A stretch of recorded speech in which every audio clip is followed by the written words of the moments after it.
very warm welcome to everybody watching this evening. I am Samantha Castle, the Senior Manager for Alumni Relations at the University of Pretoria. Tonight, it gives me great pleasure to introduce you to another informative and engaging edition of LeadUP online virtual chats. For those of you joining us for the first time tonight, LeadUP Online is a series of virtual panel discussions among our well-renowned UP academic staff and alumni situated in South Africa and across the globe. Each session we look to address topical issues of public interest that are affecting our society. We would love to engage with you over social media, so I encourage you to comment on tonight's session and subscribe to our YouTube channel if you haven't already. Before I hand over to our moderator for the evening, I'd like to thank you for tuning in. We really do appreciate your ongoing support. So without further ado, let us kick off tonight's discussion.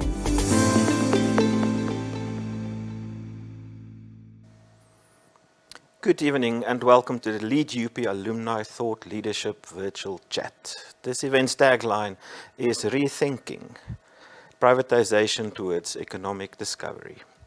In this session, you will be listening to and understanding the latest thinking around privatization, inaccuracies around privatization, how privatization can assist with South Africa's economic recovery, and also UP's most recent cross-disciplinary master's degree in insolvency and business rescue. Of course, this event is brought to you by the University of Pretoria, and many of the panelists will be joining our UP alumni. I would like to introduce our Vice Chancellor, to introduce us to the University of Pretoria and this evening relevant discussion. It's a very warm welcome to all of our panelists, and thank you very much for accepting to come to this debate. I know you are all very busy. Any commitment of your 5 minutes is precious time. I just wanted to say to all of you, including those who are alumni, that the University of Pretoria is in a very strong position as we speak. We've all been impacted by the pandemic, but I can assure you that we have relatively successfully weathered the storms. Also want to inform you that we're putting R1 billion of infrastructure for research and teaching, which include the following. The Future in Africa Institute and campus is about the same size as Gibbs. We have also put up Engineering 4.0, about the size of Gibbs. We've also put up a new art center, the Javed UP Art Center, which is 8 galleries in total, the largest art center you can find in a university south of the Sahara. We're also putting up another infrastructure, which is Innovation Africa at UP for digital precision agriculture, among other things. We also been able to establish ourselves very strongly in the online teaching space. So we're rolling out online programs, but we believe beyond this phase of the pandemic, we'll return to a combination of in-class teaching and hybrid teaching and learning.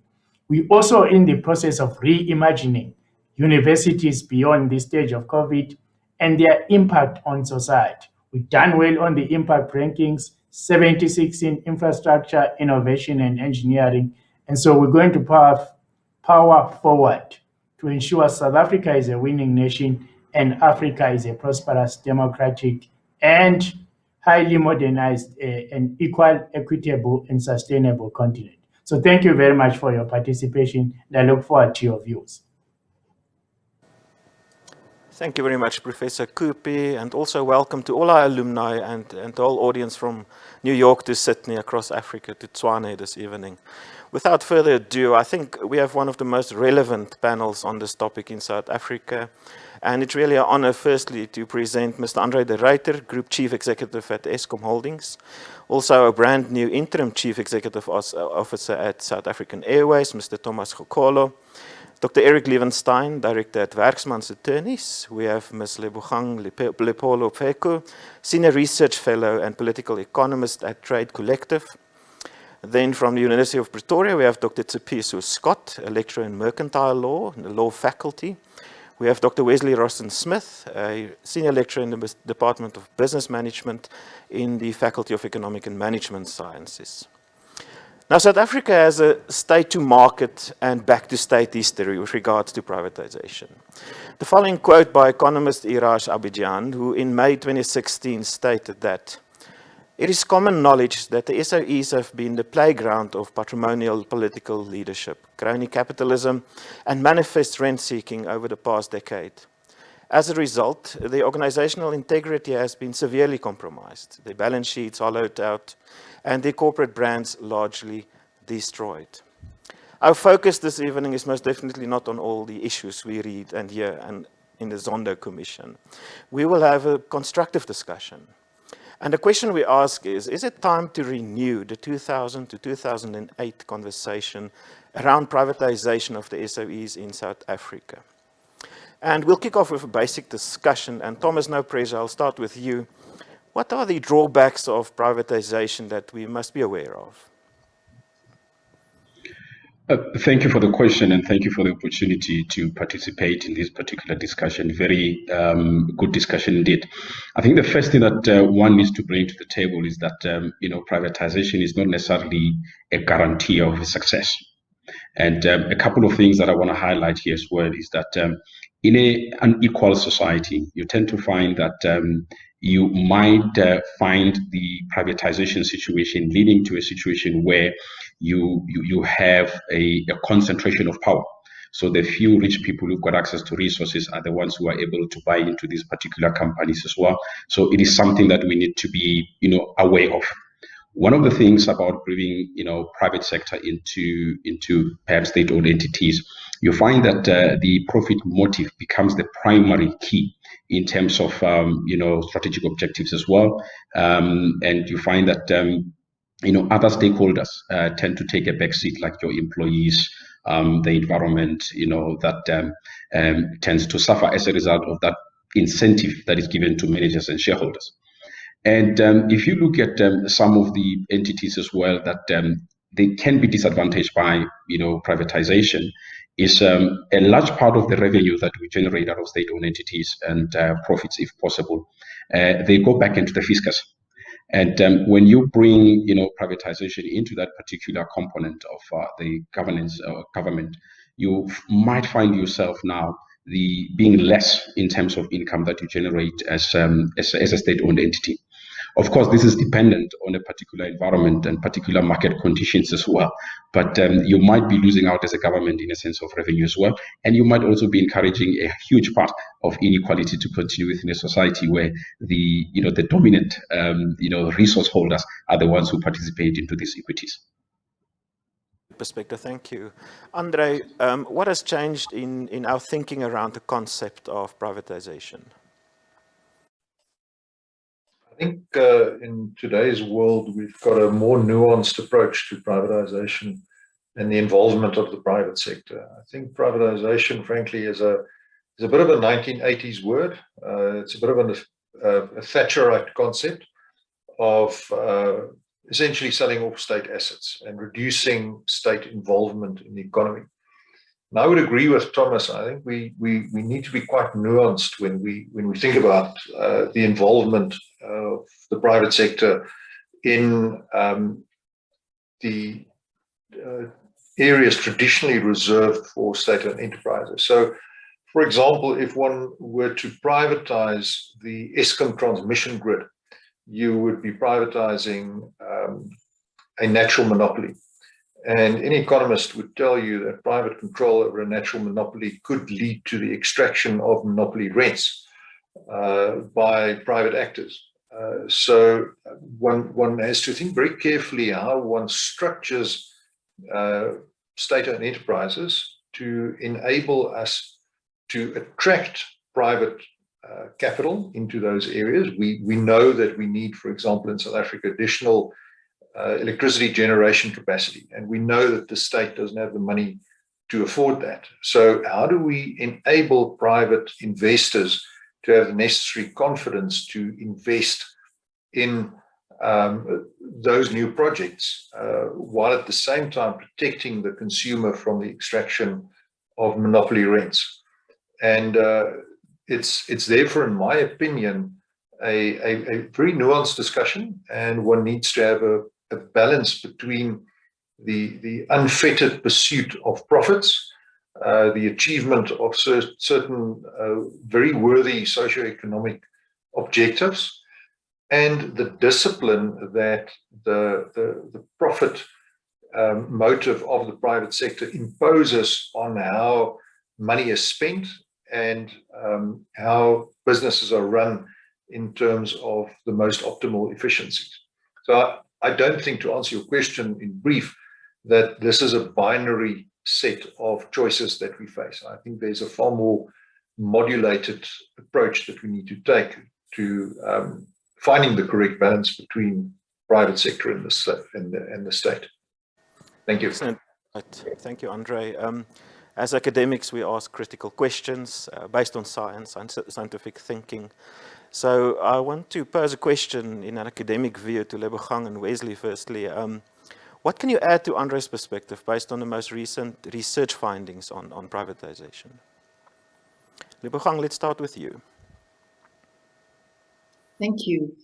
Yeah, it's a good one, isn't it? I think basically, especially given what's been happening right now with the COVID moment and COVIDnomics, there are quite a few things that have emerged, and these include the understanding that, in fact, privatization at this time has led to a massive, quite an insidious decrease in state intervention, and there's a real push towards large-scale capital investments, large-scale private capital investments. And of course, privatization has always been one of the pillars that has, against development, the idea of equitable development economics. And it was advocated as a means to reduce financial and administrative burdens of the government, because after all, the logic of Reagan and Thatcherism, as has been said, is that states are just bulky, they're just too laborious. And yet the thing that happens, of course, is that they're quite a increased standard of living often for a few is actually accompanied by the increased cost of living by the majority, and the use of fees to collect costs, of course.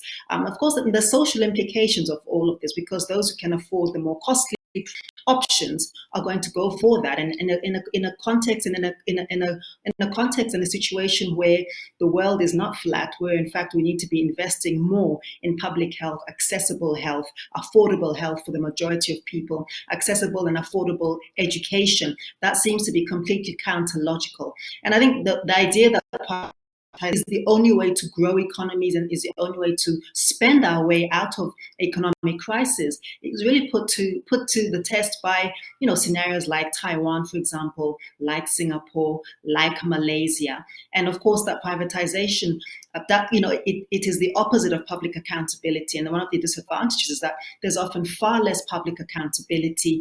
And of course, when we divert from private capital, we then oftentimes run the risk of buying over public sector assets, and economic growth could be retarded rather than being expanded. Thank you, Lebogang. Wesley, your work is grounded in the business sciences. What's your opinion? Yeah. Thanks, Alex. There's a lot of research on the topic of privatization. What we're seeing of late is that there's growing empirical research that suggests that the association between privatization and better performing companies, profitability, that's quite a strong correlation that's taking place there. We also see that with state-owned entities that have been distressed for long periods of time and are exposed to quite competitive environments, when they privatize, they emerge actually creating jobs rather than the idea of actually losing jobs in the process of privatization. So although, we have this idea that privatization will always lead to job losses, in some circumstances it actually leads to job creation. Also, what we see in terms of a lot of studies that have come out is that we see a general trend towards using economic mechanisms to drive customer welfare, and also objectives to be achieved in terms of employment and industrialization. In terms of the general trend across the board, in terms of issues across state-owned enterprises, there's definitely, right across the board, there's this issue around corporate governance, as well as political in terms of affecting state-owned entities, and also the lack of clear objectives. So having said that, that's kind of what's emerging out of the literature at the moment. What we also see is that although these challenges that SOEs are facing, in particular in South Africa, that these are quite surmountable challenges, and that sometimes we resort to privatization in desperation because of these sort of challenges that they're facing. Thank you, Wes. So, Piso, from a legal point of view, from your world, how might privatization have an impact on vulnerable consumers, potentially? Thanks for the question. So I think we'd have to, as a first step, define what we're talking about when we refer to vulnerable consumers. And vulnerable consumers would probably, encompass a large majority of the South African population, because here we're talking about people who live in low-income areas. We're talking about people who are illiterate or not fluent in particular languages. We're talking about people who live in low-density or rural areas. We're also talking about people who are vulnerable by virtue of their age. So perhaps they are minors or they are people who are overage. And in this respect, there are a number of SOEs which either directly or indirectly service this group of vulnerable consumers. So, for instance, if we look at a state-owned entity such as PRASA, it provides transportation services, and the bulk of the persons who would use this service are vulnerable consumers. PRASA at this stage, for instance, is already, as with many other SOEs, is facing challenges in terms of its governance and its efficiency. And the people who are being impacted on the most are the vulnerable consumers. And if you look at it from an international perspective, in some other developing countries, such as Bangladesh, which have gone from nationalization through to privatization and have seen some of the challenges and pitfalls in either regimes, one thing, although there are definitely some challenges that come with privatization, one thing that seems to be constant when there is an element of privatization is that the unit price of goods and services tends to decrease, obviously resulting from an increase in competition, which would be to the benefit of these people who are vulnerable consumers. So the impact, the possible impact of privatization would actually be that it might be positive for a vulnerable consumer in that they might have more competitive pricing, the quality of the goods and services they get might be better, and they would also be able to exercise their rights as consumers to choose their particular goods and services, as opposed to being limited by a set SOE that is providing that particular good or service. Thank you. I think we'll address this again in our open discussion. I can see some of the panel members are really interested to respond to that. Lebogang, I want to take this back to you as an economist. What is the current economic position of SOEs, and how will their performance impact the economic recovery of South Africa? Thanks for that.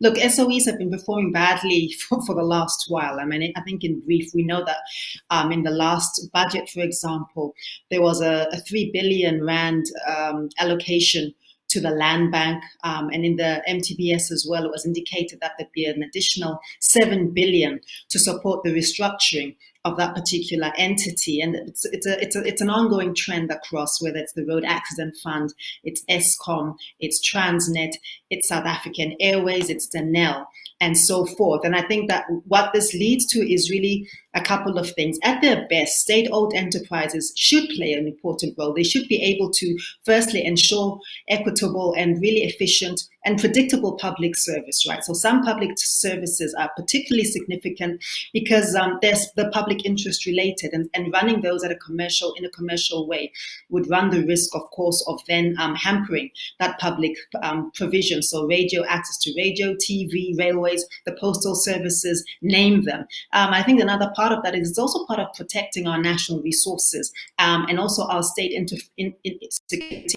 Because to a great extent, it is useful for our, for key sectors of the economy and state-owned entities to be housed, as it were, in an anchor that is state-defined and which is subject to particular parameters. And of course, the question which is quite controversial in some quarters, but as a development and political economist, I think that taking control of currency and banking is one of the important functions that they can potentially play. And in fact, in relation to then industrializing states and an industrializing country, such as what South Africa is, contrary to being lumped as a middle income country, which is quite problematic. This means that then much further, much more effective industrialization is possible. And I think that can potentially lead to unemployment being assuaged. But we're living in a country, in a context where our problems with unemployment are much deeper than here and now, right? They're intergenerational, they're structural, and they need a much more, they need, it's about a distribution, a redistribution, a reconfiguration of access to equity, of access of power, and different forms of economic modeling, stabling, prices as well, stabling products and food production and food costs and all of these. And then we've seen all the scandals over the past few years around, food price fixing and the collusion between some of the supermarkets and the larger retail companies who really all should know better, and how that effectively your old boards, your old food boards and your old state, which were also state-owned entities, can. And lastly, that this also is a really important way of enabling domestic markets, domestic producers to able to have a guaranteed inbuilt market, which will not be priced out of existence by very cheap imports and sometimes sub-quality imports. Thank you, Lebogang. Again, like Andre and Thomas said, a balanced, nuanced view. Eric, I want to get to on a business level. You have vast experience in the turnaround world, in the SOE sector as well. Do you think privatization can be used as a turnaround strategy for SOEs? Most definitely, Alex. And I must say that, I've monitored the SOEs as a restructuring lawyer involved in business rescue for some years now. And when you look at this morning's application that was mentioned in the press, where NUMSA are in fact launching an application to the Constitutional Court asking government to step in, and a ruling that the Standing Committee on Public Accounts, SCOPA, in fact, are being asked to monitor and oversee insolvency and liquidation of SOEs. I think it'll be a very interesting application. What the outcome might be, we'll have to wait and see. But a lot of mention there of Denel, of SA Express, which is in provisional liquidation, and we'll have to see where that application lands up. I think that turnaround strategies, and particularly the use of business rescue, has been to a large degree pushed into the background until we saw the SAA filing on the 5th of December 2019. As I said earlier, I've been writing articles and following the state of SOEs for some time now. And there's been a strong call to use the business rescue mechanism, or the turnaround mechanism, to in fact convert SOEs maybe into private companies, or at least use it as a tool or mechanism to privatize these companies. And I think there is a lot to be said for that, particularly when one looks at boards of directors who are trading companies potentially in insolvent circumstances, and when they might be financially distressed, and where potentially they might be opening themselves up to personal liability claims for trading a company in those circumstances. So I think the push really, where we saw SAA into business rescue, was very much driven by board concerns in relation to potential liability issues. And then, of course, all of that came to head when we saw SAA file in December 2019. And I just want to say that the privatization debate has been looked at very carefully by the business rescue practitioners of SAA. I know that the plan was filed, and I do know that the company has exited from business rescue, and we'll talk a little bit more about SAA just now. But at the end of the day, there is an opportunity to file a business rescue plan, at least offer some portion of government equity to, let's say, a strategic equity partner, get them to come into the mix, maybe assist with operations and move it forward. Now, I'm not saying this applies to every SOE. It certainly was looked at SAA. Potentially, maybe Denel would be looked at on that basis. SA Express recently reported also looking at potential strategic equity partners. So really, Alex, for me as a restructuring professional or lawyer looking at this every day, I do believe that if careful consideration is given to the business rescue process, as we have seen in South African Airways, potentially we can use this as a mechanism going forward for privatization. Thank you, Eric. Tsepiso, linked to what Eric just mentioned, the consumer is still one of the key stakeholders here. How do we address efficiency concerns without prejudicing vulnerable consumers? Thank you for the question. So I think at the core of efficiency issues in most of our state-owned entities is the issue of bad corporate governance or lack of observation of good corporate governance practices. And I can come back to the Bangladesh example. When they started off with their nationalization journey, a lot of their SOEs became loss-making concerns. And this was due to corporate governance-related issues. So their management was not properly trained. They had excessive overstaffing. They had rigid wage structures. The SOEs also tended to thrive on huge subsidies from the state. And this really resulted in the national economy becoming strained and increasing corruption in Bangladesh. So the issue of bad corporate governance in the context of SOEs is not particularly unique to the South African context. It is something that we've seen happening in other jurisdictions, but I do not think that corporate governance needs to be addressed in SOEs alone. It's an issue that needs to be addressed in SOEs and the private role players that might come together in whatever structure or nuanced approach in order to give better services to vulnerable consumers. So in terms of how we can actually practically address these issues of efficiency, it would mean actually looking at the mechanisms that we already have in place and implementing them. So for instance, looking into the King IV Code of Corporate Governance would mean that we need to make sure that in these boards of our SOEs, as well as the private entities, the board members need to be suitably qualified. They need to have the relevant experience. There needs to be a culture of good corporate governance that is cultivated with good ethics as well in that particular entity. And all of these things would contribute towards making sure that the entities are run more efficiently and sustainably, because the directors need to be aware of their duty to be good corporate citizens by making sure that they adhere to the laws that bind them individually, but also the laws that bind the specific SOE that they are heading up. Another example would be making sure that we actually enforce the mechanisms that we already have at our disposal. So, for instance, the Companies Act provides shareholders with the possibility of removing directors from boards subject to certain processes that are set out in Section 71. So instead of waiting for a company to be run to the ground before taking action against an individual director, the shareholders should rather take that into account and enforce those mechanisms so that the organizations can be run efficiently and sustainably, which ultimately would benefit the vulnerable consumer. Thank you. Now let's fly back to the SAA. Thomas, this is probably an unfair question. It's early days for you, and it's quite complex, I know. Would privatization or a form of privatization, as you've mentioned, have assisted in the multiple failed turnaround strategies of SAA that they've attempted over the past few years? Look, it's difficult to give a definite answer, but when you look at the environment that SAA plays in, for example, yes, in South Africa, it appears to be a big airline, but when you put it into the global, aviation market, it's a relatively small entity. And the way it has been set up to compete in the international market, one can then say that it was from a commercial point of view. You're coming in small, and the aviation market are for the guys who've got the sheet, the guys who can be able to put in and accommodate a lot of cost in their business model.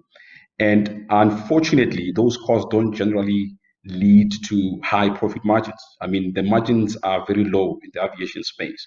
So you're putting in a lot of cost and you're not getting a good return out of the margins. So it means that as a government, I don't think even beyond SAA, the government itself had the necessary balance sheet to compete in the global space. And that's why one can make a good case for privatization, especially now when you see with COVID and you look at who is flying, those who've got deep pockets are flying, because now we're competing on who can burn cash the most. And I think you can hear from the previous speakers as well that the government is tired of burning cash around some of these entities as well. So for SAA, one can make a case of privatization going forward because of the strained fiscal position of our government, and also that desire to continue competing in the market, because I think we've got a good brand as well. There's quite loyalty in the market as well, and there's still opportunities, to generate revenue out of the aviation market as well. But in its current form, I think we won't be able to compete. You need a bit of not a bit of support, a support base, and the support that comes from private sector could be in this format. It could be money on the starting point, so that at least you go to the market with a strong balance sheet. But the current environment suggests that we will need more collaboration and more networks. So if you've got a private, equity holder coming and bringing in addition to money, bringing in the network, that allows you to at least position yourself and take advantage of the international markets through various networks that you can get. And more importantly as well, as markets get more tougher, you need those particular expertise in your management or in your leadership as well. And if you get in private sector that are competent and have got the expertise and experience of working around aviation sector as well, you stand a better chance to compete in the market as well. So you need that balance sheet. You need the expertise coming through as well, and you need to be able to collaborate with various countries so that you can then take advantages of load factors that we normally talk about when we talk about the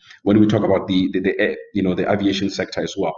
So for me, looking at the past is very difficult because one was not involved. But if you look at where we are going future-wise, I think it will be good to find ourselves having a strategic equity partner that can beef up areas where we are lagging behind. And I think it will add a great value to the business that we have, because if you look at some of the local airlines that we are competing in, they are private sector backed. It's very difficult to compete with them because they can be able to burn more cash than you do. If you go into the international market, these guys are burning cash in dollars, and you're bringing rands in there. You're not going to do much, because then you're going to overprice yourself out of the market. You're going to overprice yourself. You don't have the balance sheet to buy modern aircrafts as well. So it puts you at a disadvantage to compete internationally. So the best thing to do is to try and get your balance sheet boosted by getting your private sector players in there, so that at least you can then be able to compete commercially. So a commercial modeling in an airline, quite a tough one. And I think this is where the role of private sector can really assist greatly in making sure that we thrive as a national carrier. Thank you. Very good answer. Thank you, Thomas. Wesley, do you want to comment on that? Thanks, Alex. Can you comment on that? Well, I'm so grateful for Thomas's answer, because I do agree with him. I just want to take one step back, is that when one of the things we teach in turnaround management is that, first of all, a complete turnaround doesn't take place in business rescue. For all intents and purposes, business rescue is your quick and dirty. It's your triage for distressed companies. The aim of it is to stabilize the company and get it so that it can just operate at a certain level. That business rescue then forms part of a greater turnaround strategy, which is most likely to take place over a 5 to 6 year period. And during that, the next couple of years is really where I think a company like SAA is going to enact its full turnaround plan into its environment. Having said that, though, one needs to also make a distinction between the causes and symptoms of distress. For all intents and purposes, the financial woes SAA has found itself in are the symptoms of distress, and the causes of that distress really come from more deep-rooted issues. And that may link itself to numerous issues that, in terms of political intertwined goals, might be slowed stakeholder decision making, and all of that might contributing to that sort of those issues. So I think in that respect, I think I do agree that privatization is a tool that can be used quite effectively here. Also, as a rule of thumb, when it comes to companies that have a clear task and objectives, and you can reward those objectives clearly, that makes a good candidate for privatization. The private sector does well at that. In SAA's case, it's a company that is profit. It should be profit-driven. It has a defined business model, and I think in respect to that, it makes a good candidate for the private sector to be run in the private sector. A last point is in terms of association with job losses. I think the bulk of the job losses on SAA's side has taken place. Numerous routes have been closed down, and I think a more competitive entity would be able to expand the company, grow the company to newer routes, and that will just create more jobs. So I think that from my side, I do agree with Thomas. Privatization is a very good solution in that particular case. Thank you, Wesley. Thomas, I think you just missed your GIP students there with that comment on strategy and so on. Andre, you in a totally different world and industry, but do you think privatization or a form of that could assist your efforts in turning around Eskom as compared to SAA? If you define privatization as the selling off of state-owned assets, then one's got to look at the quality of the assets. So if you know of any investor who wants to buy a 40-year-old power station that hasn't been well maintained, that requires extensive investment in environmental mitigation in order to remain compliant, that requires huge maintenance expenditure going forward, and that has 10 years left to run, I'd be very interested in meeting such an investor, because I think that it's fundamentally not a sellable asset. And that is part of the reason why the Eskom roadmap that was developed by the Department of Public Enterprises is aimed at creating an environment in which we can replace those aging assets with new private sector funded and operated generation assets.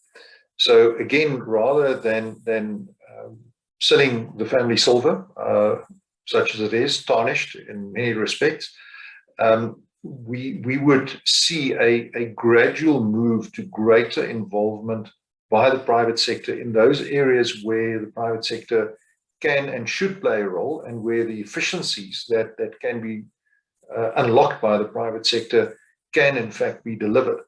And I come back to the example of certain parts of the business that, in my view, should not be privatized, because it would turn a natural monopoly from a state-owned one into a private-held monopoly. And one would need to have extraordinary regulation in order to prevent that monopoly from being abused by a profit-seeking private sector. And I'm all for profits in the private sector, don't get me wrong. I'm not a foam-at-the-mouth socialist by any stretch of the imagination. But one's got to get the right model for a particular economic scenario. And where there is competition possible, and where there is a need for greater efficiency driven by the private sector, absolutely, let's work for that. But the simplistic model of selling off state-owned assets in a fire sale and expecting somehow the private sector wanting to come in and not insist, for example, on significant increases in electricity tariffs that would be required to fund a 10-year return, I think is wishful thinking with respect. Thank you, Andre. That links to what Tsepiso said about the consumer as well. Eric, I can see you want to comment on what Andre just said. Yeah, thanks, Andre. And very interesting to hear your views and, of course, Thomas's views. And I think really it comes down to the issue of different assets. I mean, you can't really compare an Eskom to a South African Airways. And I've also been quite involved in in the business rescue of Come, a private company, obviously now invested with investors coming in the rescue, and hopefully that will eventually exit. So I think it really is not a case that privatization can work in every single SOE. It might work in a Denel, it might work in an SA Express, might certainly not work in an Eskom. But what was very interesting for me is that SAA was a pilot test case. And in fact, the closest I think we've ever come to see an SOE being privatized. Now, Thomas might tell us, and I'm sure he's not going to tell us on this forum, that there is a strategic equity partner in the wings, excuse the pun, and we will eventually get there. But I don't think that it's the same fit for everybody.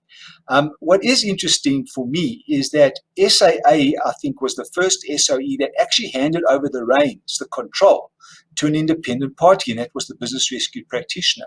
Now, the jury's out as to whether or not the rescue process worked. Will it work going forward? Will government continue to fund? Will SA, eventually fly in the next few months? We'll have to wait and see. But I think really at the end of the day, it comes down to who is the shareholder, what is the asset that's up for, let's say, sale, or the equity that's up for sale, and what's the interest in the market. And certainly business rescue and turnaround strategies, as Wesley has said, can convert if there's a willingness and certainly an ability by the practitioner to get through the hoops to, in fact, privatize financially distressed SOEs. Thank you. Thank you very, very much, Eric. Thank you, Andre. And now for a panel question. I think we have about 5 minutes for that, as we have thousands of questions from our audience across the world, which we'll have probably time for 3 of them. The one was, Andre, why did you take that position? That's the question there, but I'm just joking. What would the impact of not entertaining the conversation be? If we don't entertain these discussions, looking at industry and academic and science and so on. So what would the impact of not entertaining this conversation be? So, Piso, can I start with you maybe? Sure. So I think the first impact, and obviously it will be industry specific, as people have already indicated, would be on the consumer, the vulnerable consumer, who needs to receive services from an entity that is properly functioning, services that it actually has a choice or suppliers that. Sorry, in the sense that it also has suppliers from which it can choose to provide specific services. And if we don't have a privatization conversation, it means that the people who are suffering, being the majority of South Africans, are basically left out in the cold. It also means that our economy continues to suffer, especially if there are continuous bailouts for SOEs that are not able to stand on their own too. Thank you. Lebogang? If we don't entertain this discussion, I think you're muted. Sorry. Yeah, I think the one is basically that it runs the risk of us becoming very linear and very parochial in our thinking. So suggesting and implying that there's only one way or 2 ways to do things and to think things out. And one thing that we're very good at in this country, there's an immense talent for conceptualizing, designing, imagining policy, but perhaps not quite the same talent for being agile and nimble, responsive when policies are not having the desired effect, or just the circumstances beyond our control, the need to shift. And what this conversation and conversations like it on the different forms of economic remodeling and economic reimagining is the opportunity for that kind of nimbleness, and also intersectional conversations with perhaps stakeholders and players who may not always agree on everything all the time, but are willing to converge and diverge when necessary in the interest of nation building. Absolutely. Eric? Yeah, thanks, Alex. I think that what is interesting for me getting out of this conversation, or getting out these points, is that I think at the end of the day, we have to have this conversation. And it really is about translating the upside of privatization into either operational support or financial support. And whether or not the company can do it on its own, or whether there needs to be a formal intervention like a restructuring or business rescue mechanism. It depends on the particular SOE. And I think the opportunity for privatization in SOEs is completely industry agnostic. As I said to Andre and to Thomas earlier on, it really is completely dependent on the asset, on the willingness of the board and the shareholder to basically put the privatization model in place. Thomas. Thank you. I mean, these are good conversations because the environment that we find ourselves in and the state of our SOEs will require us to have these kind of robust conversations, out of the box type of thinking, so that we can position ourselves correctly as a country and more as a continent into the rest of the world. And as we have said as well, this gives us an opportunity to see which asset is really good for privatization and which asset is not. And that's a very important conversation as well that we are having today. So I think this is good and it should continue as well as we seek to find more solutions to the problems that we have in our SOEs, and also promoting and encouraging private sector engagement into finding solution to help the government as well. Thank you. Wesley. Thank you. Oh, thanks, Alex. I actually want to build on what Thomas just said. In terms of, if you think all our SOEs were set up under strategic objectives of the country almost 30 to 50 years ago. And, I think the danger of not entertaining this conversation is foregoing the opportunities within our new strategic objectives as a country. We need to be able to talk and understand which SOEs are still relevant today, which ones should we reposition, which new opportunities should we be looking at for new SOEs, and then once again, also entertain the conversation around closing SOEs or selling them off. There's very few organizations today few organizations that can stay relevant forever. Thank you, Wesley. Andre, last remark there.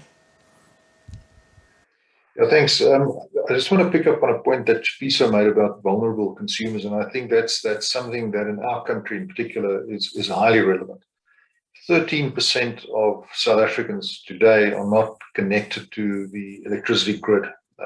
So that's about, 4.5 million people that don't have access to electricity. And when you think of electricity being synonymous with development and with dignity, I think it's a very important issue to also talk about the social mandate of state-owned enterprises. I don't think we should forget that. And we need to understand what a privatized entity will do to fulfill that social mandate. Otherwise, as Chipiso quite correctly points out, those vulnerable consumers will be left behind.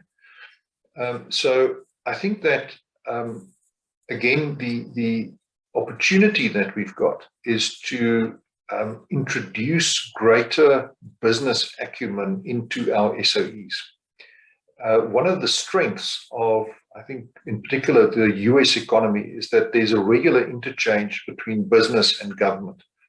So the two parties understand one another very well. There's an understanding in government of the profit motive, and in business of the regulatory impetus. Now, these two factions obviously don't always get along very well, and there's a lot of dynamics that manifest themselves in party politics, but that understanding in the state apparatus of how a business should be run is something that I think would be very valuable to improving the performance of our SOEs. And we should, I think, introduce more people with a business track record to go and work in SOEs, because I think that some of those private sector efficiencies can then be driven and introduced with positive impacts on the ailing state of some of our SOEs. Excellent. Thank you, Andre. Very good remark on competence and skills. Now from the audience, I've selected 3 of them because we have about 6 minutes left. The first one is posed to Andre and Thomas specifically. And maybe Lebogang, you can add to the answer. Should our level of competing globally be one of the major reasons for SOE privatization? Should our level of competing globally be one of the major reasons for SOE privatization? Thomas, you could Can I start. go first on that one? Yeah, I think you can't ignore the ability to compete globally. We are in a very interconnected world. We play a role in a global stage, and if we can, leverage on some of the expertise and the capabilities of our SOEs to compete in the world, we are able to generate revenue. For example, in the case of SAA, if we are able to compete in the regional markets, that is the continent itself, and we are able to transport people between, whether it's Nigeria, Ghana, Malawi, and all that, that allows us to grow our economy as well, while we are competing as well. And then internationally as well, there is quite a lot of opportunities in the aviation sector. So here the government has got a particular asset that they can definitely use to compete in the world, and it does allow us to be able to do that. So it is something that we can ignore, and it's got a significant contribution in terms of privatization indeed, because once you go internationally, you need to have the big bucks to be able to play on that stage. Absolutely, especially in your industry. Andre?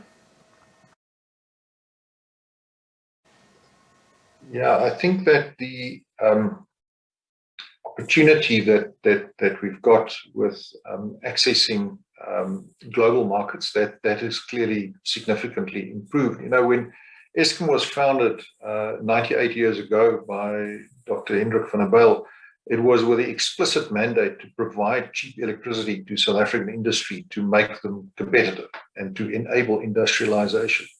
I think the world's moved on. I don't think that cheap electricity as a tool of industrial policy is sustainable anymore, particularly since we see global phenomena like the EU contemplating the imposition of a carbon export tax on manufactured goods from a country with a very high carbon footprint. So that means South Africa, and with the EU being a major trading partner, that could turn an ostensible competitive advantage into a very real disadvantage.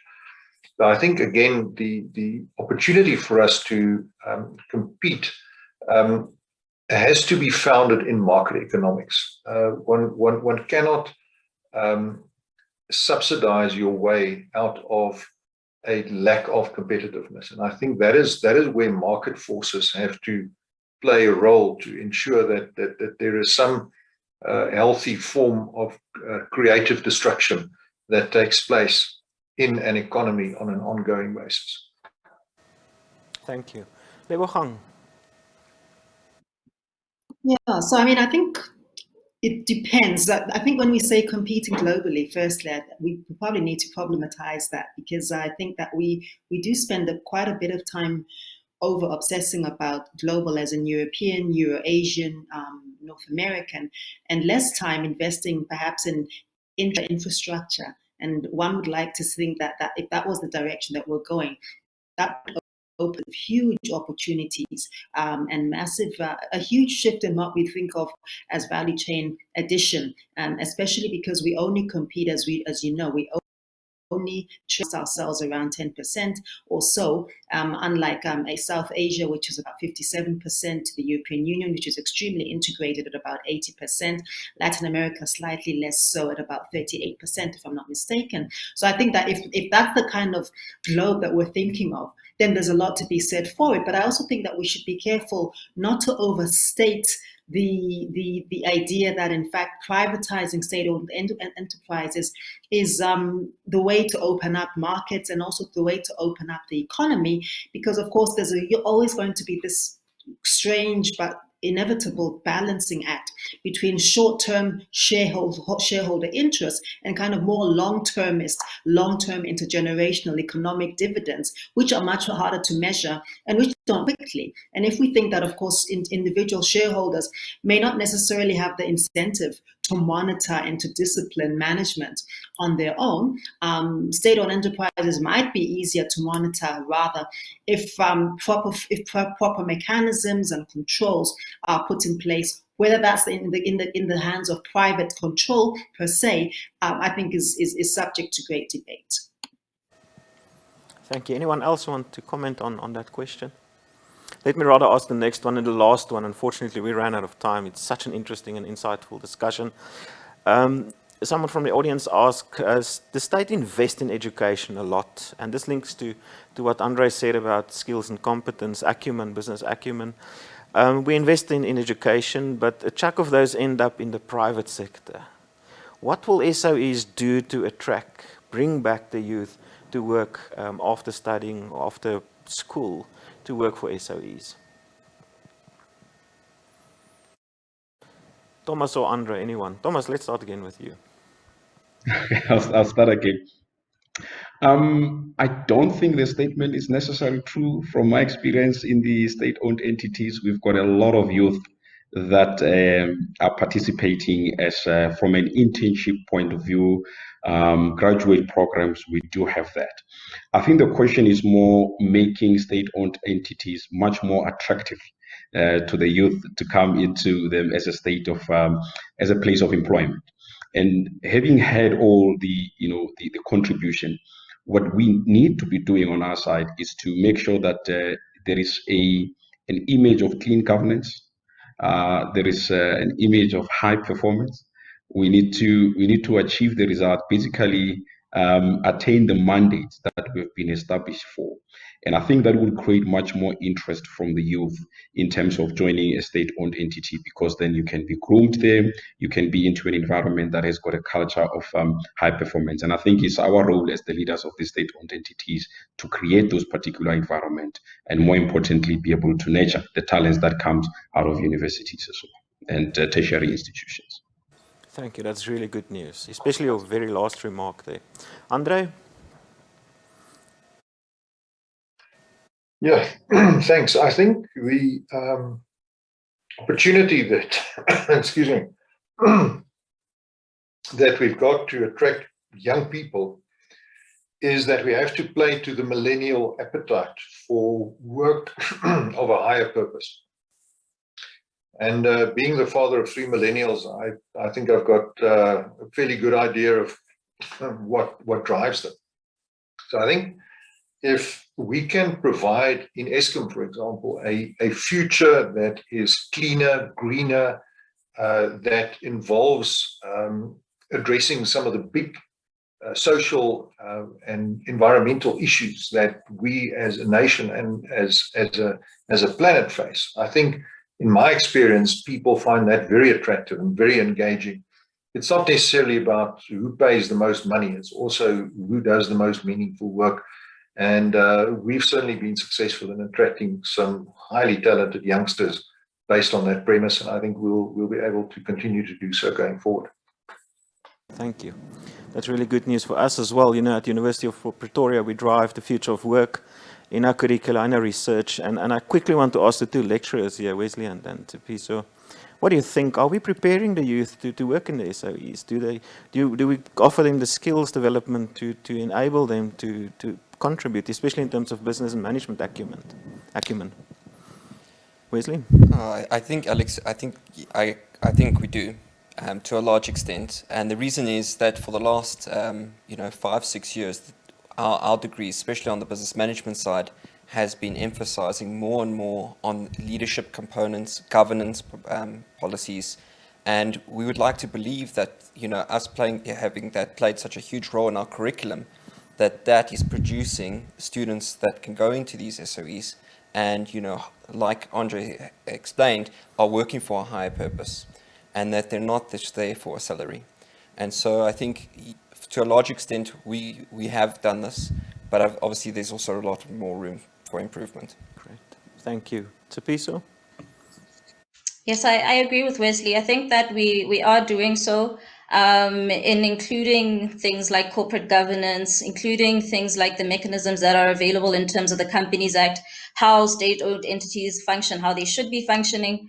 All those are things that we do, communicate to the students, and it's skills that we transfer to them, and hopefully they'll be able to then use them in the SOEs that they might potentially join in the future. Thank you very much. In fact, next week we have a Nobel laureate dialogue on the future of work, and I'm inviting all of you to listen and participate. We're really looking forward to discuss the future of work. Thank you very much. That was an hour. That was really quick and one of the best panel sessions in a long time. I would like to thank our panel, Andre, Thomas, Eric, Debogang, Wesley, and Piso. And specifically, Andre and Thomas, good luck with a very, very difficult and complex position you fill. We support you all the way, and thank you for writing case studies for our students, especially in strategy and many fields. And looking forward to contribute in terms of our end product working for you and assisting and building those entities positively. Thank you. And then we want Prof. Kupi. Do you want to contribute towards the end of this hour? Prof. Just to say thank you very much to all of the panelists. Much appreciated. Yes, what you say today, some people charge for as a speech over dinner, talks for cash. But you gave our students, our alumni, lots to think about and very deeply. We need more of these debates in South Africa. Our media is no longer what it should be. It's a topic for another day. We will mount it up.